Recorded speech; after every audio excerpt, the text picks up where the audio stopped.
positive really, and this whole negative cycle is going on and on. And as I told you, the icicles are not there anymore. The glaciers are melting. We have had really bad droughts. We had super high temperatures. In Delhi last year, where I'm living, over 50 degrees. It is there.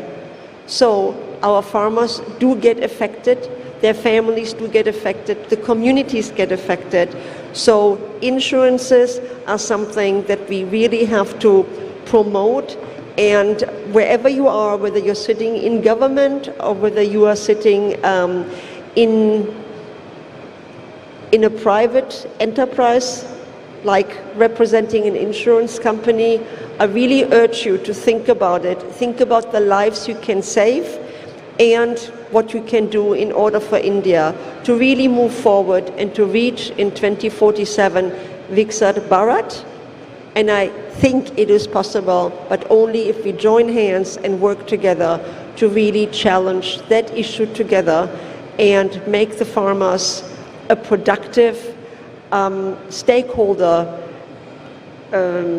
productive stakeholders in order to help India to move forward. Thank you very much.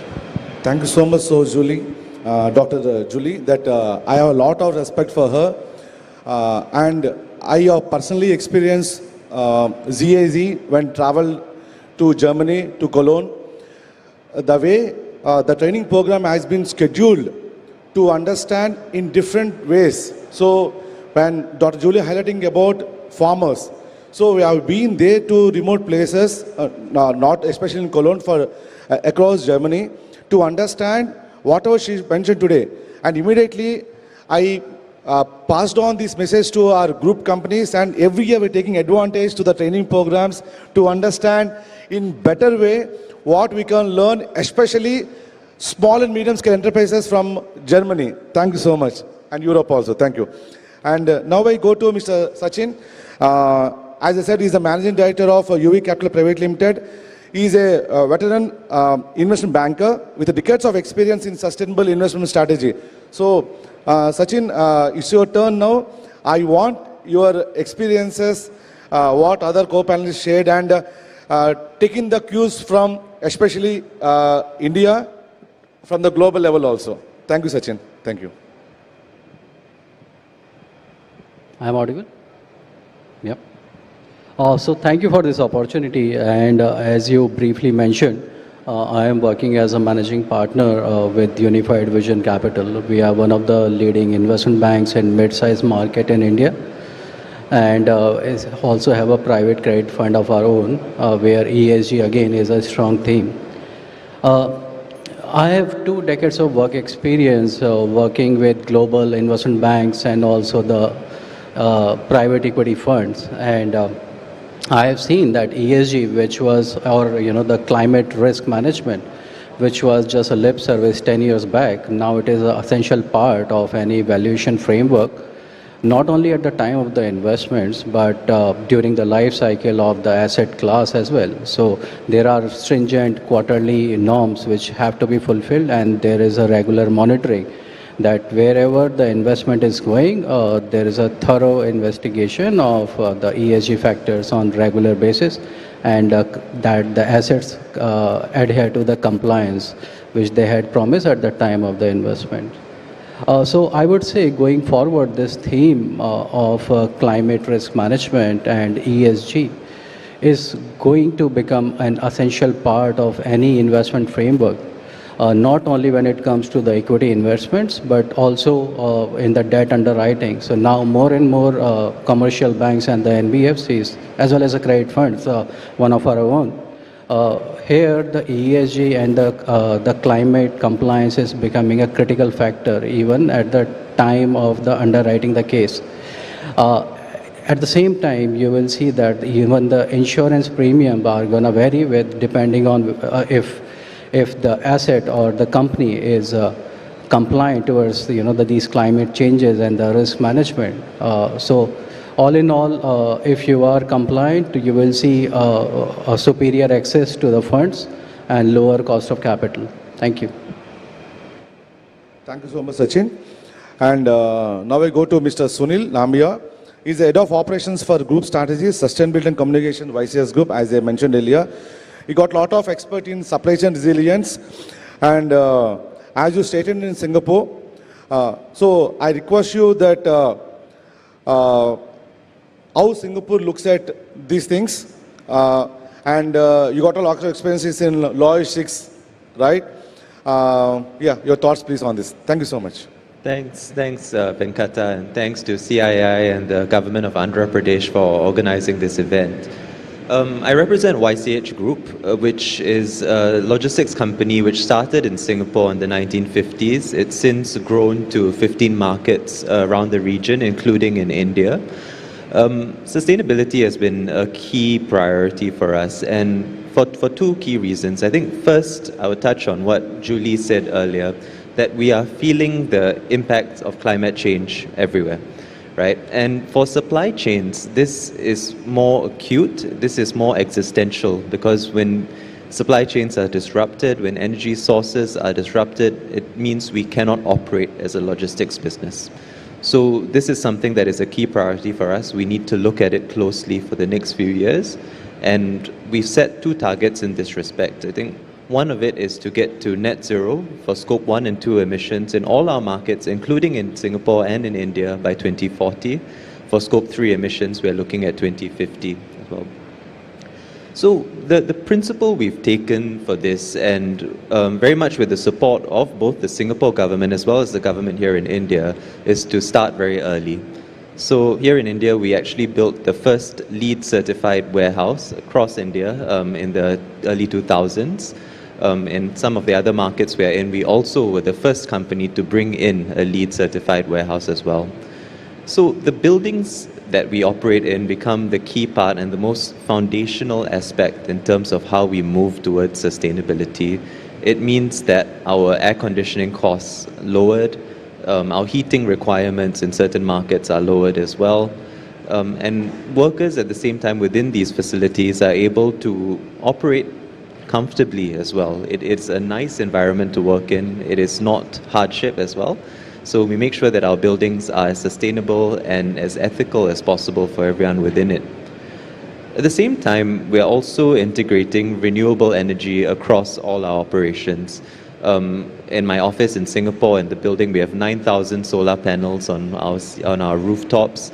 Here in India, we are also moving towards solarization of our entire warehouse operations as well. The second is also integrating newer forms of renewable energy, including biomass, to further reduce our emissions footprint from there. The third is, if we look at it as an ecosystem, so I've started off with the buildings and the warehousing, then we move into how we power the buildings. And the third part of it is how we move goods between buildings. So in that respect, we have brought in electric vehicles. In Singapore, we brought in the first electric prime mover. By 2030, we're going to cut the purchase of all conventional vehicles and move fully towards low emission and electric vehicles. And what this means very tangibly is that we reduce our footprint very significantly across the different markets as well. But I've talked a lot about the infrastructure, but underpinning all this has to be the technology side of things. So we need to actively monitor how we are operating, what sort of climate risks are coming about as well. So what we've moved towards is the digitization of our metering. So in all countries, we can see exactly what our carbon footprint is. If we are producing too many emissions as well, we are able to look at it and then step in very closely. Although we are a private company and we have no obligation to produce a sustainability report, next week we'll be launching our inaugural sustainability report, purely on our own volition, because we see this as the right thing to do in terms of transparency, in terms of being open about our emissions. So it is an ecosystem, it is an entire architecture in terms of how we feel we should develop sustainability and how we should move forward with it. But we have been blessed by tremendous support, both from Singapore government as well as the government here in India, in terms of taking this forward as well. Thank you so much, Sunil, for your sustainable practices, even though it's a private company. Thank you so much. Now, I want to come to Dr. Julie. As you highlighted about farmers, right? So, to get into deeper of the farmers' climate risk faced by them, as you know that CII is one industry body which works so closely on policy advocacy for the government of India and for the government of respective states. So I want your thought process and any kind of some suggestion or recommendation through CII which can go to government of Andhra Pradesh and then government of India. Anything, because see, end of the day, like, you know, the cyclones, right? It's one of the common factor now. If you see, even our travel got disrupted randomly. That's a very small part. It's a niche. But come to case of farmers, they are the one we are here today.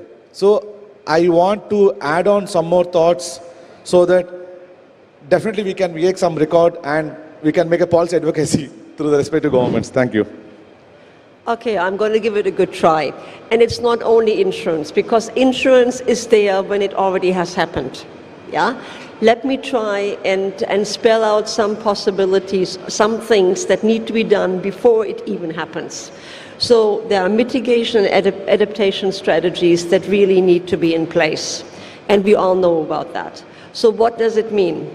That means that we need to think of how to work with the farmers for them to adapt and use different planting strategies, seeding strategies, use water differently. You know, water is pretty much free in a number of states here in India.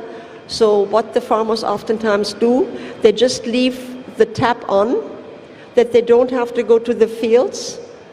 And what it does is, you have water all over the field, the nutrients are all coming out, the field is totally flooded, and the crop is going to suffer. So it is important to impress on the farmers that that is not the right thing. But then, if they have no other chance but to actually, water all the time, while they sit maybe 2, 3, 4 kilometers back at home, we came up with the idea of developing a digital tool which tells them when to water the fields, so that then they can shut off the constant water supply and only water when it's really necessary. That way, the nutrients stay in the soil and the crops have a chance to really be good crops. Then, of course, we have to think about different seedlings, yeah? All of these peach and paniri.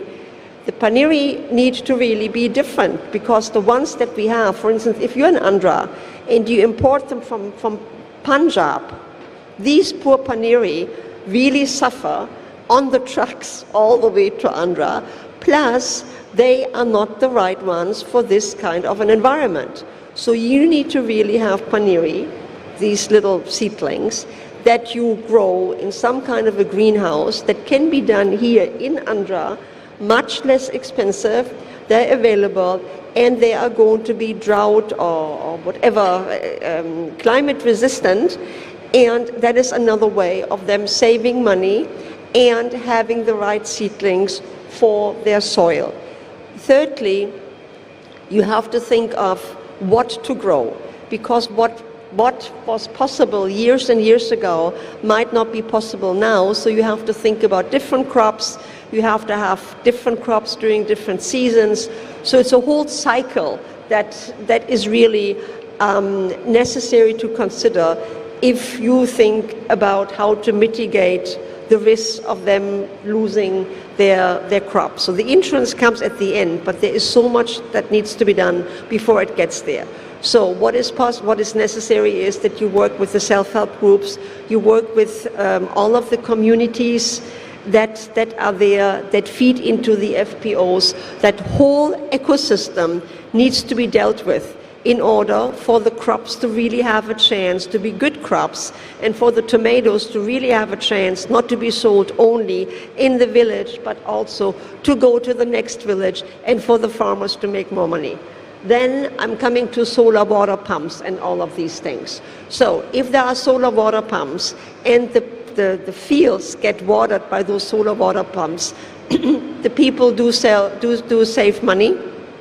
because they don't need electricity anymore, and because they save money, they're possibly then able to invest in scooters or whatever to transport their tomatoes and potatoes and whatever it is to the next village. So there's so many things that can be done to help the farmers and specifically the women to actually improve their current situation.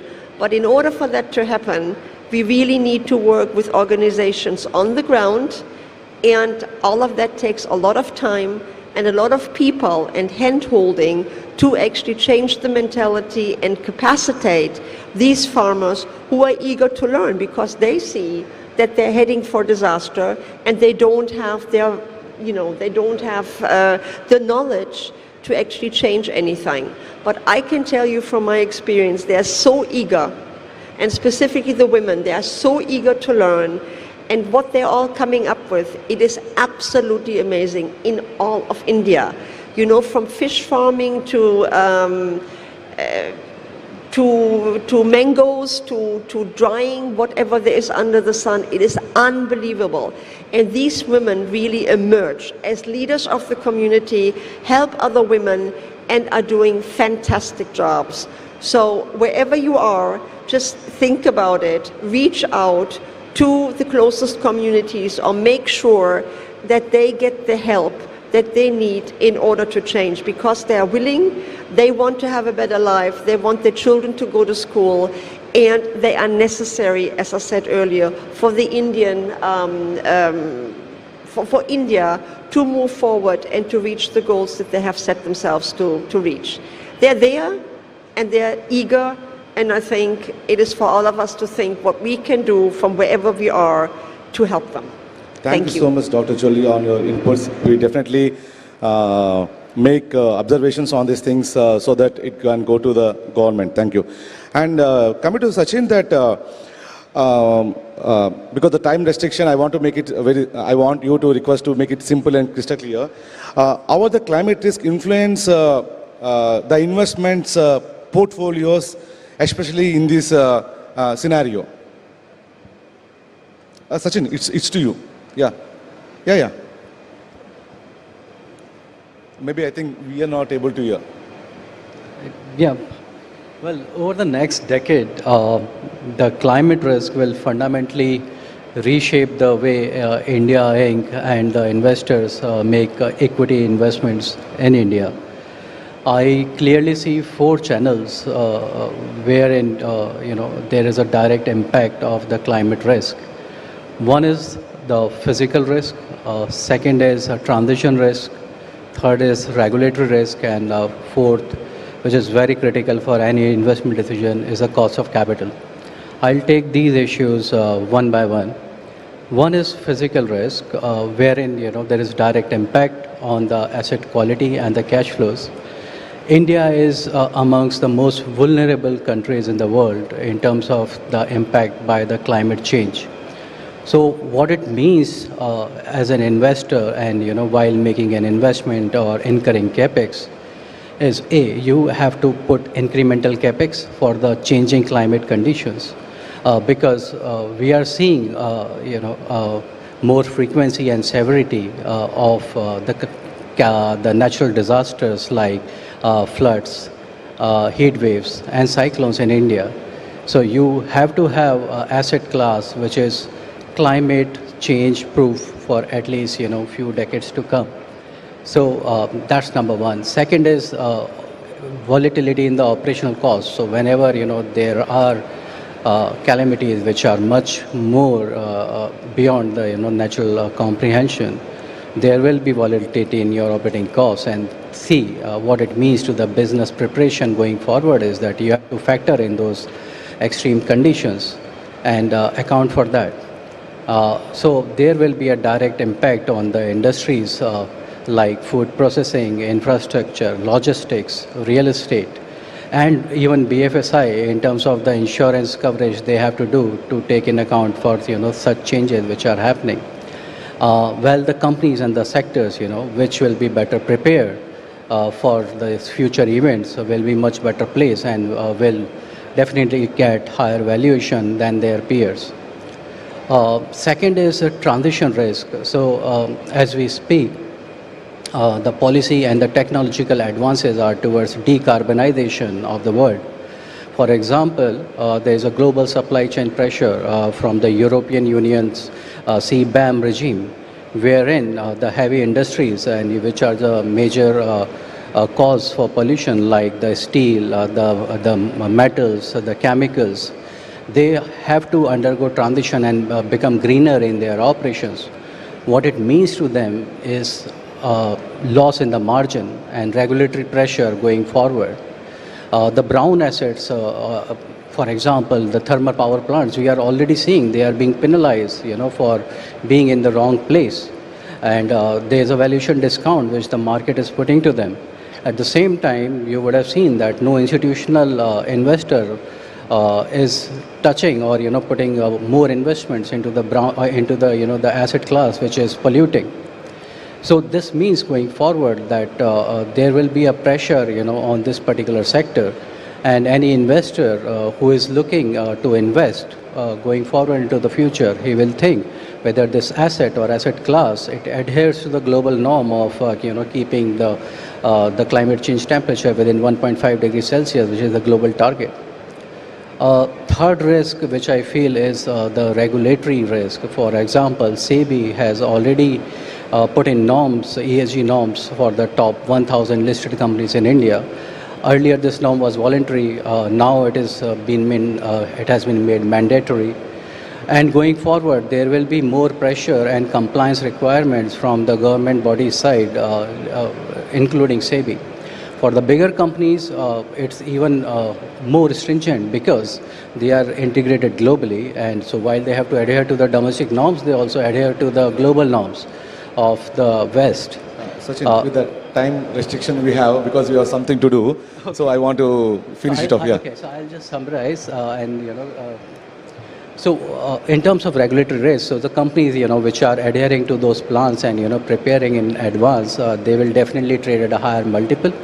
And fourth, which is the most critical, for my discussion point, is the cost of capital. Very close to my heart, being an investor myself, I know that if you are climate change and ESG compliant, you can get a longer debt at a lower cost. You attract superior equity capital, which again comes at a lower cost, and you get lower insurance premium. So all in all, it means that your cost of capital is going down, and the market will provide premium to the valuation. So ESG and climate change risk matrices, they are not just a lip service or ESG norms anymore. They are going to change the way we are going to invest, and they are the valuation drivers. Thank you. Thank you so much, Sachin. And may I now invite CII, where they are prepared to release two important reports. One is on resilience framework of Eluru and West Godavari districts, and the second one is on building climate resilience for Indian industry. And I request the technical team to keep the QR codes ready. Yeah, please. Thank you.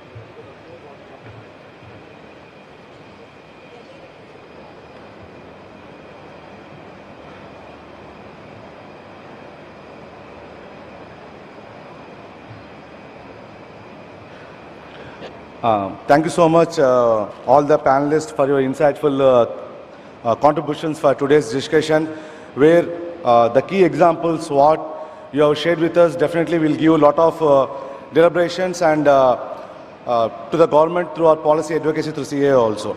And today's discussion, which is centric on the climate risk, is a very big business risk, right?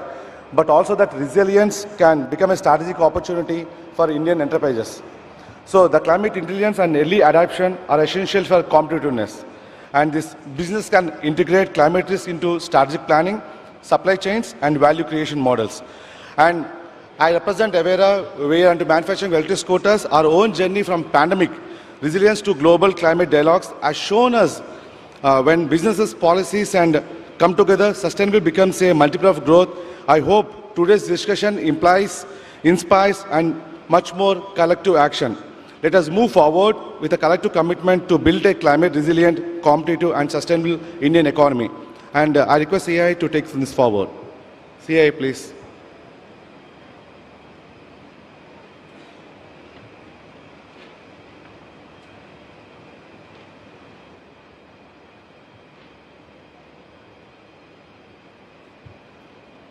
Thank you, Session Chair Dr. Venkatramana, for moderating this session and for your valuable inputs and engaging our eminent panelists in the deep conversations. Thank you so much for your insights. And now may I request you in your capacity as Session Chair to kindly do the honors in presenting the mementos to each of our speakers as a gesture of our appreciation for their time and expertise.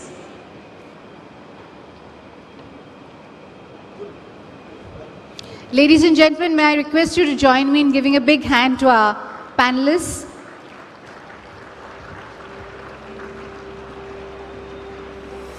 I request the other speakers to kindly come forward. And at the end, we'll also have a group photograph.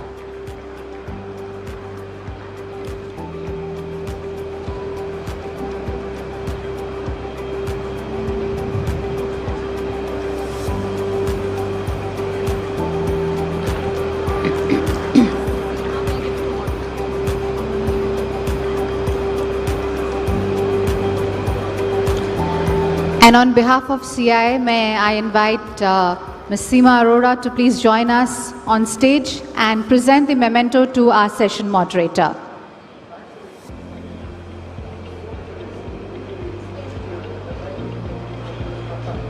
May I request session moderator Dr. Venkatraman to please come forward for receiving the memento. Sir, please, we'll have a group photograph. Requesting all the speakers to kindly come forward for a group photograph. May I request our speakers to please join us for a group photograph.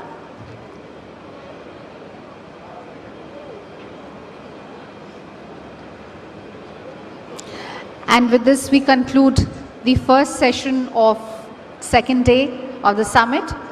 We will be moving on to our next session. We'll request you to kindly be with us while we just take a few minutes to make the necessary table arrangements. Thank you.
Ma'am, Minister in the center.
By Honorable Minister Shri Nara Lokesh, and also be moderated by the President of CII. We will begin this session in just a few minutes from now. May I request all to kindly take your respective seats and settle down. We will be beginning this session very shortly.